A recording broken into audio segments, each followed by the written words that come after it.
नारायणीयम् 52వ दशकं वत्सापहारवृत्तान्तम् अन्यावतारनिकरेष्वनिरीक्षितं ते भूमातिरेकमभिवीक्ष्य तदागमोक्षे ब्रह्मा परीक्षितुमनास परोक्षभावं निन्येत्य वत्सकगणान् प्रवितत्य मायां वत्सान् वीक्ष्य विवसे पशुपोत्करे तान् आनेतु काम इव दातृमतानुवर्ती वंसामि भुक्तकबलो गतवांस्तदानीं भुक्तां स्थिरोदितसरोज भवः कुमारान् वत्सायितस्तदनुगोपगणायितस्त्वं शिक्यादिभाण्डमुरळी गवलादिरूपः प्राग्वद्विहृद्य विपिनेषु चिराय सायं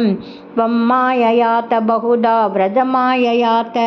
त्वामेव सिक्य गवलादिमयं ददानो भूयस्वमेव पशुवत्सकबालरूपः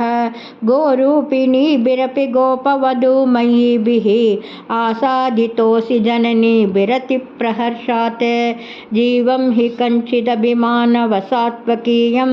मत्वा तनोज इति रागभरं वहन्त्यः आत्मानमेव तु भवन्तमवाप्य सूनुं प्रीतिं ययुर्न कियतीं वनिताश्च गावः एवं प्रतिक्षणविजृम्भितहर्षभारनिःशेष गोपगणलालितभूरिमूर्तिं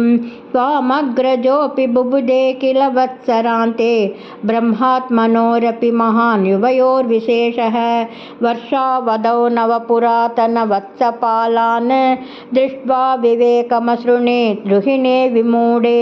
प्रादिदृशप्रतिनवान्मकुडाङ्गदादि भूषां चतुर्भुजयुज सजलाम्बुदाभान्